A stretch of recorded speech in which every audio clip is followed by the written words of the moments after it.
नमस्कार,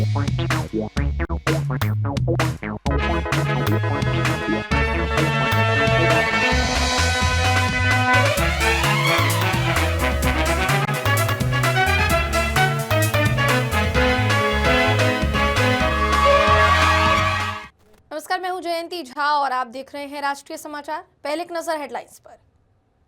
सूरत के जीआईडीसी इलाकों में 24/7 सीसीटीवी निगरानी शुरू। प्रदूषण और अवैध गतिविधियों पर जीपीसीबी की सख्ती। नियम तोड़ने पर भारी जुर्माना और लाइसेंस रद्द की चेतावनी। पुलिस एस्कॉर्ट और शिंदे के घर का वीडियो चर्चा में। विक्रांत घाग बोले, मुझ पर कोई दबाव नहीं था, अपनी मर्जी से नामांकन वापस लेने का दावा। केएल राहुल, आदिया शेट्टी, अरशद वारसी के नाम पर फर्जीवाड़ा। मुंबई के अंबोली पुलिस थाने में मामला दर्ज। अंधेरी की एडवर्टीजमेंट फर्म के 3 कर्मचारियों पर केस दर्ज। धुले में गुरुद्वारे की गद्दी को लेकर 2 ग्रुप में बहस। गुरुद्वारा परिसर में पत्थरबाजी, 2 घायल, 8 को पुलिस ने लिया हिरासत में। उन्नाव में डिपार्टमेंटल स्टोर में भीषण आग, लाखों का सामान जलकर खाक। दमकल ने आग पर पाया काबू। सूरत के अलग अलग जीआईडीसी औद्योगिक क्षेत्रों में अब 24 घंटे 360 डिग्री हाई रिजोल्यूशन सीसीटीवी कैमरों के जरिए कड़ी निगरानी की जा रही है। पांडेसरा हो, सचिन हो या कडोदरा का इलाका, पलसाना का इलाका समेत अन्य औद्योगिक इलाकों में बढ़ते प्रदूषण, अवैध गतिविधियों और सुरक्षा को ध्यान में रखते हुए गुजरात प्रदूषण नियंत्रण बोर्ड ने सख्त कदम उठाया है। जीपीसीबी के निर्देश पर औद्योगिक इकाइयों और जीआईडीसी क्षेत्रों में सीसीटीवी कैमरे लगाए गए हैं ताकि औद्योगिक गतिविधियों पर लगातार नजर रखी जा सके। साउथ गुजरात एसोसिएशन के प्रमुख जीतू भाई बघरिया ने बताया कि ये कार्य एसोसिएशन के माध्यम से किया जा रहा है और सभी प्रमुख स्थानों पर 360 डिग्री कैमरे लगाए गए हैं। खासतौर पर केमिकल कंपनियों से निकलने वाले जहरीले धुएं और गैस से होने वाले प्रदूषण पर नियंत्रण के लिए यह व्यवस्था लागू की गई है। जीपीसीबी और एसोसिएशन के बीच हुई बैठक के बाद यह निर्णय लिया गया है और आदेशों का पालन न करने वाले औद्योगिक इकाइयों के खिलाफ भारी जुर्माना, लाइसेंस रद्द करने समेत सख्त कानूनी कार्यवाही की चेतावनी दी गई है। मोबाइल से जो आप निगरानी करते हैं थोड़ा वो दिखा दीजिए। ठीक है, हैप्पी। जीतू भाई जी हमसे बातचीत करेंगे जी। जिस प्रकार से जीपीसीबी द्वारा जो आदेश जारी किया, किस प्रकार की निगरानी रखी जाए कंपनियों के लिए, क्या आदेश जारी किया गया? मैं जीतू भाई Vakharia, president South Gujarat textile processors association. हर साल सर्दी के सीजन में पूरे भारतवर्ष के अंदर, जैसे दिल्ली है, हर जगह फॉग रहता है और फॉग की वजह से जो रचकने जो है, कोलसा जहाँ पे जलता है तो उसकी रचकने ऊपर तक पहुँचती नहीं है और वातावरण में घूमती रहती है। इसीलिए अपने को फॉग का पोजीशन ज़्यादा देखता है और पर्यावरण की मात्रा सर्दी की सीजन में बढ़ जाती है। तो हर साल ऐसा होता था। ये हमने 2 महीने पहले हमारा मीटिंग हुआ, जैसे इनका यहाँ पे एजी पटेल का यहाँ पे पोस्टिंग हुआ, उसके बाद हम लोग का मीटिंग हुआ और ऊपर से भी आया था कि सर्दी की सीज़न में आप एडवांस उसका कुछ ना कुछ कीजिए। तो उन्होंने हमारे हर एक एरिया वाइज जितने भी एसोसिएशन है सबको नोटिस दिया हुआ है इन राइटिंग कि भाई आपको कैसे भी करके करना। हमने एक जॉइंट मीटिंग किया है। जॉइंट मीटिंग में ये हमने कहा कि भाई हमने पहले एक जो जूम कैमरा जो आते हैं और वो हर दिशा में घूम भी सकता है, तो हर एक विस्तार में ऐसा एक कैमरा लगवा दो एसोसिएशन के खर्चे से। तो हमने ये बात एक्सेप्ट किया बात करके। तो अभी इनको क्या है कि कोई भी का देखना भी है या फ्री आवर्स है तो वो कैमरा वो मोबाइल के अंदर ऐप में उसको सेव किया है तो वो खड़ा खड़ा देख सकता है और पूरा जो कंट्रोल है। और हर एक मेंबर को भी हमने मोटिवेट किया था, एक्टिवेट भी किया था और स्ट्रिक्टली बात भी किया था ताकि हमारे मेंबर लोग भी हर जितनी भी इंडस्ट्री मेंबर है वो लोग भी अच्छा हमको कोऑपरेट करते हैं। और इससे क्या है कि वातावरण में जो प्रदूषण की मात्रा हर साल बढ़ती रही वैसा बढ़ा नहीं है और अभी जो एयर इंडेक्स है वो काफ़ी हद तक अच्छा है सूरत का। मान लीजिए अगर चिमनी में से जो धुएं आते हैं और छोटे छोटे कण भी आते हैं, अगर ऐसी कंपनियां अगर पकड़ी जाती हैं तो जीपीसीबी द्वारा किस प्रकार की कानूनी कार्रवाई की जाएगी? देखो, मैं जो बात कर रहा हूँ, मैं जो लीगल जितनी भी है जितनी जीपीसीबी के साथ पास कंसेंट ऑन ऑपरेशन मतलब चालू करने की और जीपीसीबी उसको नॉर्म्स देती है, वो नॉर्म्स में इसको काम करना है। जो इलीगल चिमनी है ना, उसका कभी अभी इश्यू अभी अनसेटल्ड है, और दूसरे जो है जो इलीगल डाइंग प्रिंटिंग चलते हैं, अभी उसका कोई सॉल्यूशन नहीं है, क्योंकि जीपीसीबी बोलती है कि भाई एसएमसी में उसका एफ्लुएंट जाता है ये, तो एक थोड़ा एक कॉम्प्लिकेटेड है वो, लेकिन वो भी रिजॉल्व हो जाएगा। जी, जिस प्रकार से आपने देखा कि हमारे साथ जुड़े हुए थे, उन्होंने बताया कि जिस प्रकार से कंपनियों के ऊपर जो निगरानी रखी गई, 360 का जो सीसीटीवी कैमरे लगाए गए हैं, वो पूरी तरीके से निगरानी रखेगी। अगर इस प्रकार से किसी भी कंपनियों द्वारा जो जहरीला धुआं अगर निकलता है तो उसके ऊपर कानूनी कार्रवाई की जाएगी। कैमरा पर्सन अक्षय वाडेर के साथ प्रेम निषाद, राष्ट्रीय समाचार, सूरत, गुजरात। ठाणे में चुनावी माहौल उस वक्त गर्मा गया जब एक वीडियो सामने आया जिसमें शिवसेना उद्धव बालासाहेब ठाकरे गुट के उम्मीदवार विक्रांत घाग को एक पुलिस अधिकारी के साथ उप मुख्यमंत्री एकनाथ शिंदे के ठाणे स्थित घर ले जाते हुए दिखाया गया। मनसे और उद्धव ठाकरे गुट ने आरोप लगाया कि इसी दबाव के बाद विक्रांत घाग ने अपना चुनावी पर्चा वापस ले लिया। अब इस पूरे मामले पर खुद विक्रांत घाग सामने आए और उन्होंने सभी आरोपों को सिरे से खारिज किया है। विक्रांत का कहना है कि उन पर किसी तरह का कोई दबाव नहीं था और उन्होंने अपनी कैंडिडेसी पूरी तरह सोच समझकर वापस ली है। उनका दावा है कि ये उनका निजी फैसला था, न कि किसी पार्टी या पुलिस के दबाव का नतीजा। ऑफर नाही, मीच जाऊन उलट शिंदे साहेबांना ऑफर दिली की साहेब मला तुमच्या उमेदवारांना पाठिंबा द्यायचा आहे। अधिकृत उमेदवारी असताना देखील तुम्ही उमेदवारी अर्ज मागे घेतलेला आहे, नेमकं काय कारण आहे?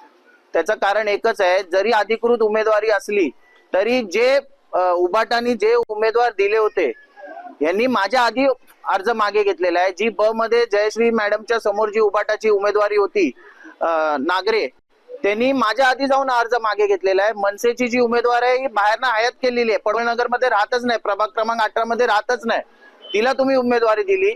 त्याच्यामुळे मी एकटा या प्रभागात गेल्या वर्षी इलेक्शन लढलेलो आहे, एकटा लढलेलो आहे, त्यामुळे मला माहिती आहे मी एकटा यावेळेस टिकू शकत नाही। आणि मला असं वाटलं की आपण आपल्या कार्यकर्त्यांचं म्हणणं आहे, दरवेळेला कार्यकर्ते सांगतात की भाऊ आपण प्रवाहाबरोबर व्हायला पाहिजे नदीच्या, त्याप्रमाणे मी यावेळेस डिसिजन घेतलं। मुंबई के अंधेरी इलाके से एक बड़ी ठगी का मामला सामने आया है, जहां एक एडवर्टीजमेंट एजेंसी में काम करने वाले 3 कर्मचारियों पर नामी ग्रामी सेलिब्रिटीज के नाम पर फर्जी प्रोजेक्ट दिखाकर कंपनी से करीब 1,41,00,000 रुपए गबन करने का आरोप लगाया है। क्रिकेटर केएल राहुल, अभिनेत्री आतिया शेट्टी और फिल्म अभिनेता अरशद वारसी जैसे बड़े नामों का इस्तेमाल कर जाली इनवॉइस, फर्जी सिग्नेचर, नकली ईमेल आईडी के जरिए ये धोखाधड़ी की गई है। मुंबई पुलिस के मुताबिक अंधेरी पश्चिम स्थित एजेंसी की एक शाखा से जुड़े इस पूरे मामले में ऋषभ सुरेखा, यश नागर कोटी और आशय शास्त्री के खिलाफ एफआईआर दर्ज की गई है। आरोप ये है कि इन लोगों ने फर्जी प्रोजेक्ट के बिल बनाकर भुगतान को मंजूरी दिलवाई और कंपनी को भारी नुकसान पहुंचाया। इस मामले की शिकायत 28 वर्षीय जेनी एंथनी ने दर्ज कराई है, जिनकी कंपनी का मुख्यालय हरियाणा में है। जांच में सामने आया है कि ऋषभ सुरेखा जुलाई 2023 में कंपनी में senior manager client service influencer marketing के पद पर शामिल हुई थी।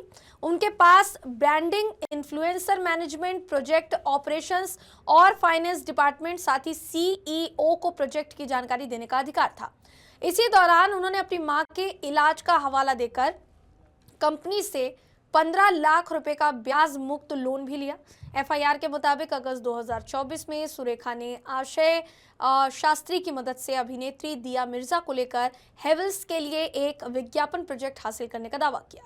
कंपनी को बताया गया कि प्रोडक्शन हाउस हुरे मूवीज को 31 लाख रुपए देने हैं, जबकि प्रोडक्शन हाउस के सीईओ यश नागरोटी को बताया गया कि प्रोजेक्ट की वैल्यू 62 लाख रुपए है।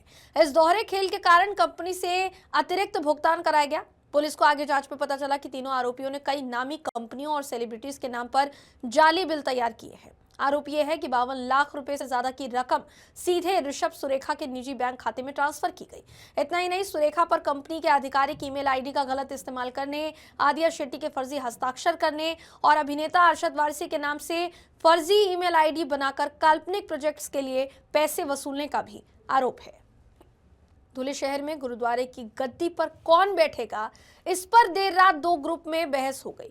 बहस में 2 लोग घायल हो गए हैं। पुलिस ने 8 लोगों को हिरासत में लिया है। गुरुद्वारा परिसर में पत्थरबाजी हुई और लाठियों से भी हमला किया गया है। पुलिस समय पर मौके पर पहुंच गई और आगे की अनहोनी जो है वो फिलहाल टल गई है। मगर अगर इस पूरे मामले की बात की जाए तो पुलिस ने इस पूरे मामले में देर रात रणवीर सिंह और उसके साथियों को हिरासत में लिया है। धुले शहर के सिख भाइयों ने बाबा रणवीर सिंह पर गुरुद्वारे पर गैर कानूनी तरीके से कब्जा करने का आरोप लगाया था। इसके खिलाफ पुलिस स्टेशन में शिकायत भी दर्ज कराई गई थी, लेकिन पुलिस ने कोई नोटिस नहीं लिया। आखिर में भीड़ पुलिस स्टेशन से सीधे गुरुद्वारे के लिए निकल गई। गुरुद्वारे के अंदर आंसू गैस छोड़ी गई और पत्थरबाजी की गई। इससे गुरुद्वारे के बाहर और गुरुद्वारे के अंदर जमा लोगों के बीच तनाव पैदा हो गया और पत्थरबाजी हुई। फिलहाल स्थिति कंट्रोल में बताई जा रही है। पुलिस घटना की आगे की जांच कर रही है। Additional superintendent of police Ajay देवरे ने बताया कि पुलिस उन प्रदर्शनकारियों के खिलाफ सख्त कार्यवाही करेगी जिन्होंने इस पत्थरबाजी का वीडियो सोशल मीडिया पर वायरल किया है। उन्नाव कोतवाली क्षेत्र में स्थित महाराजा डिपार्टमेंटल स्टोर में अचानक भीषण आग लग गई, जिससे पूरी दुकान धू-धू कर जल उठी। आग की चपेट में आकर लाखों रुपए का सामान जलकर खाक हो गया। सूचना मिलते ही दमकल विभाग की गाड़ियां मौके पर पहुंची और कड़ी मशक्कत के बाद आग पर काबू पाया गया। प्रारंभिक जांच की माने तो आग लगने का कारण शॉर्ट सर्किट बताया जा रहा है। घटना के बाद इलाके में अफरा तफरी का माहौल रहा। हालांकि किसी के भी हताहत होने की कोई खबर फिलहाल नहीं है। गांधीनगर में मंत्री परसोत्तम सोलंकी के आवास पर कोली समुदाय के नेताओं की एक अहम बैठक आयोजित की गई, जिसमें मंत्री कुंवर जी बावलिया, सांसद और केंद्रीय मंत्री नीमूबेन बामभनिया समेत कोली समुदाय के कई विधायक और सांसद मौजूद रहे। बैठक के बाद कोली समुदाय के 3 सांसद और 15 विधायकों ने मुख्यमंत्री को रिप्रेजेंटेशन सौंपते हुए बगदाना मामले की न्यायिक जांच की मांग की है। रिप्रेजेंटेशन के बाद सरकार ने मामले की गंभीरता को देखते हुए स्पेशल इन्वेस्टिगेशन टीम यानी SIT के गठन का फैसला लिया।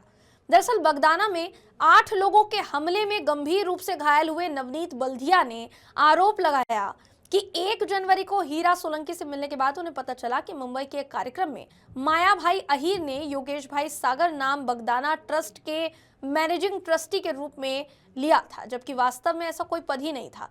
नवनीत के मुताबिक जब उन्होंने इस बारे में माया भाई अहीर को फोन कर जानकारी दी तो माया भाई ने माफी का वीडियो भेजा, जिसे नवनीत ने अपने कुछ दोस्तों को भी फॉरवर्ड किया।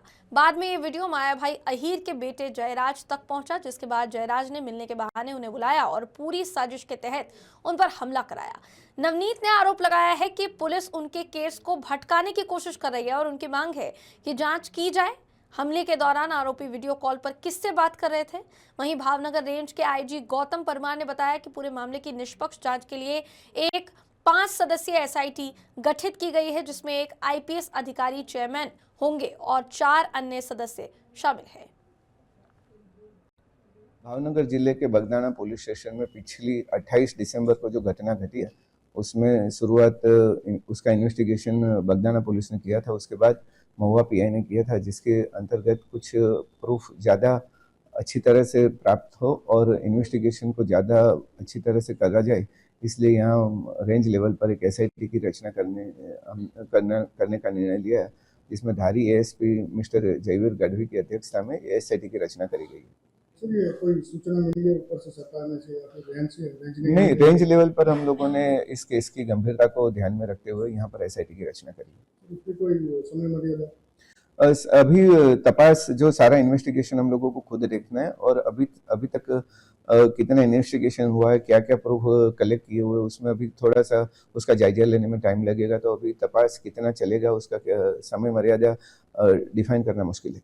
भावनगर जिले के बगदाना पुलिस स्टेशन में पिछली 28 दिसंबर को जो घटना घटी है उसमें शुरुआत उसका इन्वेस्टिगेशन बगदाना पुलिस ने किया था। उसके बाद महुआ PI ने किया था, जिसके अंतर्गत कुछ प्रूफ ज़्यादा अच्छी तरह से प्राप्त हो और इन्वेस्टिगेशन को ज़्यादा अच्छी तरह से करा जाए, इसलिए यहाँ रेंज लेवल पर एक SIT की रचना करने का निर्णय लिया है, जिसमें धारी ASP मिस्टर जयवीर गढ़वी की अध्यक्षता में SIT की रचना करी गई है।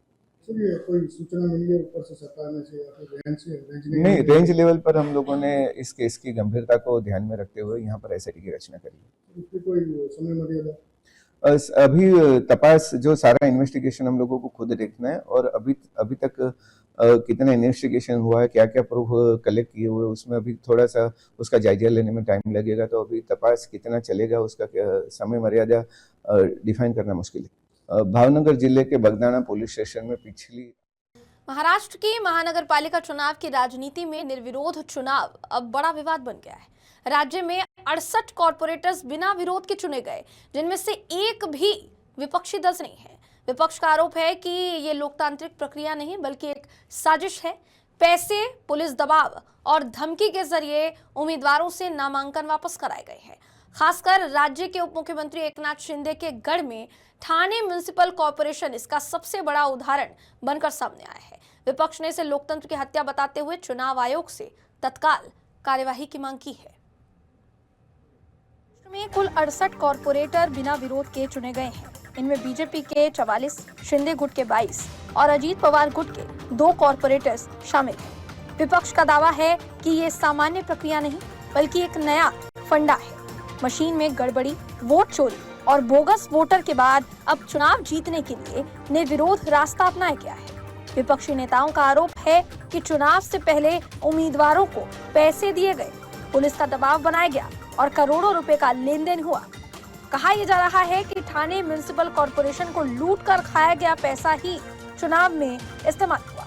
रूलिंग पार्टी के कुछ विधायक खुद इस मुद्दे को विधानसभा में उठाने की बात कह रहे हैं। तुमच्या मशीन मध्ये गडबड, वोट चोरी, त्यानंतर बोगस मतदार, आता एक महाराष्ट्रामध्ये नवीन प्रकार या ठिकाणी जिंकण्यासाठी म्हणजे इलेक्शनच्या अगोदरच त्या ठिकाणी पैसे देऊन, धमक्या देऊन, पोलीस यंत्रणा वापरून, त्याचबरोबर पैशाचा आमिष दाखवून कोट्यवधी रुपयाचा व्यवहार या ठिकाणी या संदर्भामध्ये झालेला आहे। आज तुम्ही बघितलं असेल ठाणे महापालिका लुटून खाल्लेली आहे या मंडळींनी आणि या महापालिकेची अवस्था एवढी वाईट आहे की दरवेळेला पगार सुद्धा त्याचे लेट जात आहेत। परिवहन असेल, शिक्षण मंडळ असेल किंवा इतर संबंध असेल, आज कित्येक याचा अजूनही हिसाब लागत नाही, ऑडिट झालेला नाही। अरे आम्ही बोलत नाही, त्या सत्ताधारी पक्षाचा आमदार सांगतोय, तो विधानसभेमध्ये प्रश्न मांडतोय, परंतु त्या आमदाराची दखल सुद्धा घेतली जात नाही। म्हणजे कशा पद्धतीने हे चालू आहे तुम्हाला माहिती असेल। शेवटी हाच पैसा भ्रष्टाचाराच्या माध्यमातून आलेला पैसा आणि आज तुम्हाला माहिती असेल या ठाण्यामध्ये, या ठाणे जिल्ह्यामध्ये, या महाराष्ट्रामध्ये कशा पद्धतीने ड्रग्स ये चालू है तुम्हाला माहिती असेल। ठाणे में महाविकास आघाड़ी और एमएनएस के उम्मीदवारों पर नामांकन वापस लेने का दबाव बनाया गया है। एक वीडियो सामने आया जिसमें पुलिस अधिकारी उद्धव ठाकरे की शिवसेना के उम्मीदवार विक्रांत घाग को उप मुख्यमंत्री एकनाथ शिंदे के ठाणे स्थित घर ले जाते दिखे। शिंदे के घर जाने के बाद उम्मीदवार ने अपना फॉर्म वापस ले लिया। आरोप है कि पुलिस और सत्ता मिलकर ये पूरा खेल चला रहे हैं। एक अपक्ष उमेदवार आहेत की आपला आमचा उमेदवार आहे, आहे त्याला पोलीसवाला एक पोलीस अधिकारी त्याला डीसीएमच्या घरी बंगल्यावर घेऊन चाललेला आहे बघा, हा तो व्हिडिओ आहे। याचा अर्थ आम्ही जे म्हणतोय की पैसे देऊन बिनविरोध नगरसेवक निवडून आणले, त्याचं एक उदाहरण देतो। हा जो त्याचा विक्रम घाग ना, विक्रांत घाग नावाचा मुलगा आहे आणि त्याच्याबरोबर एक पोलीस ऑफिसर आहे जो एकनाथ शिंदेच्या घरी चाललेला आहे, बंगल्यावर चाललेला आहे। मला असं वाटतं की पोलिसांचा जो वापर केला गेला तो पैशाचा वापर, आता जर हा मला वाटतं राष्ट्र आपल्या कोणाच्या चिन्हावर, आपल्या शिवसेनेच्या चिन्हावर लढलेला मुलगा आहे, त्याने फॉर्म भरला होता आणि हा मुलगा काय करतोय, याला पोलीसवाला का घेऊन चालला एकनाथ शिंदेच्या घरी, याची चौकशी नको का व्हायला? आता हा प्रूफ आहे ना, आम्ही प्रूफ देतोय। आता याच्यानंतर जर अजून काही प्रूफ हवे असतील निवडणूक आयोगाला तरी मागा, तेही द्यायला तयार आहोत, पण हा सरळ प्रूफ आहे की एकनाथ शिंदेच्या घरी एक पोलीस अधिकारी हे आमच्या उमेदवाराला घेऊन गेलेले आहेत आणि त्यानंतर त्यांनी जाऊन अर्ज पाठी घेतलेला आहे। याचा देखील तुम्ही टाइम मॅच करू शकता की तो त्यांच्या घरी कधी गेला आणि तिकडनं अर्ज पाठी घ्यायला कधी गेला। सो या सगळ्या गोष्टी पाहता ही संपूर्ण निवडणूक ही मला असं वाटतं पैशानी आणि पोलीस यंत्रणेच्या दबावाखाली लढली जाते। एमएनएस और उद्धव ठाकरे गुट का कहना है कि 336 विपक्षी नामांकन फॉर्म खारिज किए गए। निर्विरोध चुने गए 68 में एक भी विपक्षी उम्मीदवार नहीं है, जिससे साजिश की आशंका गहराती है। चुनाव आयोग के रिटर्निंग अधिकारी के फोन कॉल रिकॉर्डिंग की जांच सीसीटीवी फुटेज और संबंधित अधिकारियों पर कार्यवाही की मांग की है। विपक्ष ने चेतावनी दी है कि चुनाव खत्म होने के बाद इस धोखे का हिसाब लिया जाएगा। तर मला असं वाटतं आपण सुद्धा म्हणजे मतदार आहात या ठाण्याचे आणि तुम्हाला सुद्धा माहिती आहे की काय चालू आहे। तर मला असं वाटतं हा विषय जास्तीत जास्त, कारण आम्ही शेवटी आम्हाला रस्त्यावरती उतरण्याशिवाय पर्याय नाही।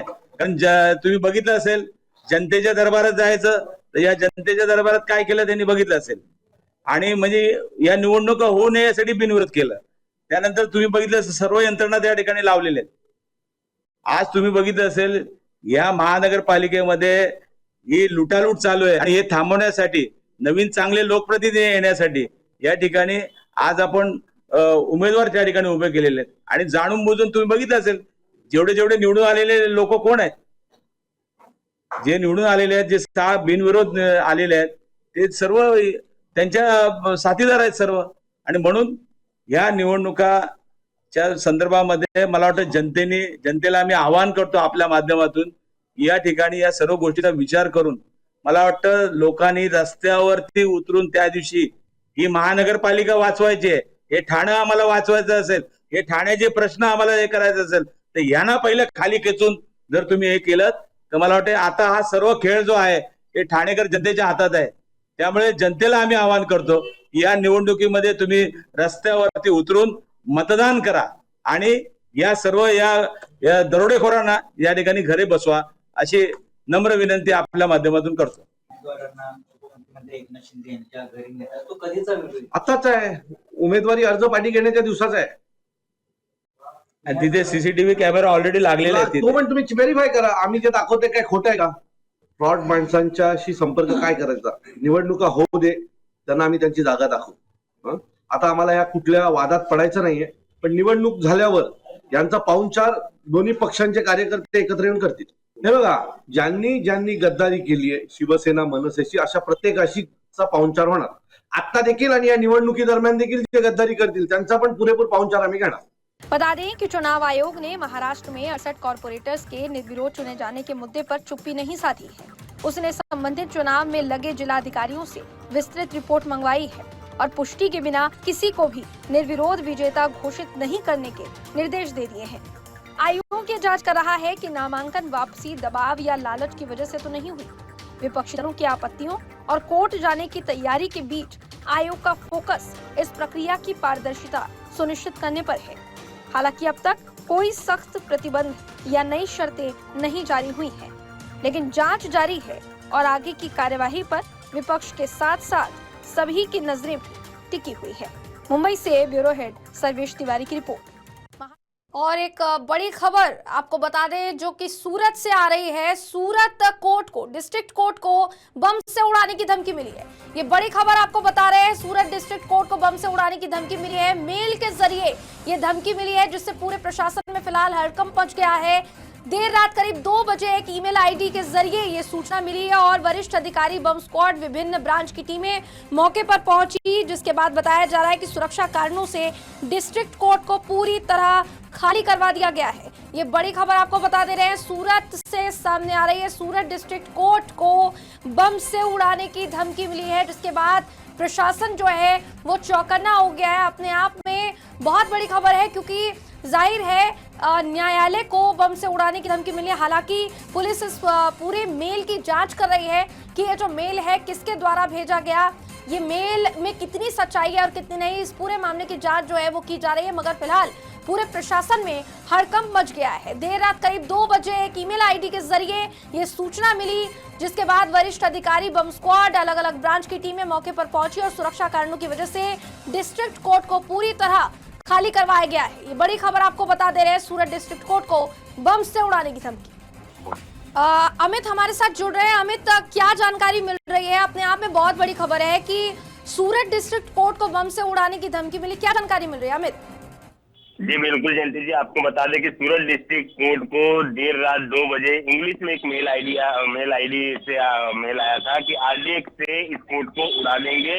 इस घटना की जानकारी मिलते ही तुरंत जो डिस्ट्रिक्ट कोर्ट के जज हैं, जो भी वकील थे, उन सारी चीजों को लेकर पुलिस को इसकी जानकारी दी गई और पुलिस की जानकारी मिलते ही तात्कालिक रूप से यहाँ पे जो पूरा कोर्ट परिसर है इसके खाली करवा दिया गया और सुबह से ही यहाँ पर जो लोगों का आवागमन होता था उसको पूर्ण रूप से बंद कर दिया गया। पुलिस ने डॉग स्क्वाड के साथ साथ बॉम्ब स्क्वाड है, जो पुलिस की अलग अलग ब्रांच की टीमें हैं, क्राइम ब्रांच हो गई, एसओजी हो गई, स्थानीय पुलिस हो गई, वो सारी पुलिस अभी यहाँ पर मुहैया करा दी गई है और बॉम्ब की खोजबीन चालू है कि कहाँ बॉम्ब रखा गया है। और एक चीज, जब यहाँ पे सारी चीजें पुष्टि हो जाएंगी इसके बाद से ही कोर्ट परिसर खोला जाएगा।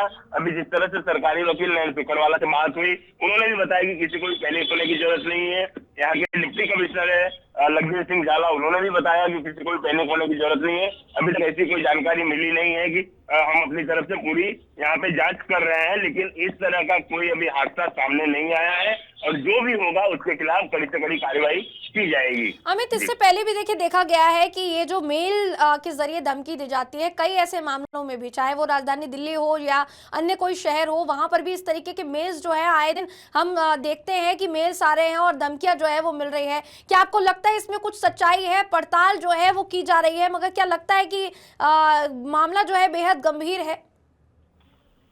देखिए, मामला गंभीर तो है ही, लेकिन कुछ लोग ऐसे असामाजिक तत्व रहते हैं जो इस तरह की जो टीकाखोरी है वो करते रहते हैं और अपने साथ साथ लोगों का भी समय व्यर्थ करते हैं। और जिसकी वजह से बता दें आपको कि अब दिल्ली, अहमदाबाद, अभी कल की बात करें, अहमदाबाद में भी इसी तरह का एक मेल आया था। अहमदाबाद ग्रामीण कोर्ट को बम से उड़ा देने की धमकी मिली थी, लेकिन उस जांच में भी कुछ नहीं निकला। सूरत शहर की बात करें, सूरत शहर का बिहार मॉल था, वहां पर भी कुछ महीनों पहले बम से उड़ा देने की धमकी मिली थी, लेकिन उस पर भी कोई चीज की कार्रवाई जिस तरह से की गई उसमें भी कोई चीज बाहर निकल कर नहीं है। तो ये असामाजिक तत्व है, ये इस तरह से टीकाखोरी करने के लिए ही इस तरह के मेल्स और फोन कॉल करते रहते हैं, जिसमें किसी भी तरह का तथ्य अभी तक सामने नहीं आ पाया है। जी अमित, बहुत बहुत धन्यवाद आपका इस पूरे मामले पर ज्यादा जानकारी के लिए, और कोशिश बनाए रखिए कि इस मामले पर जो भी अपडेट हो वो हम अपने दर्शकों तक सबसे पहले पहुंचाए, राष्ट्रीय समाचार वो अपने दर्शकों तक पहले पहुंचाए।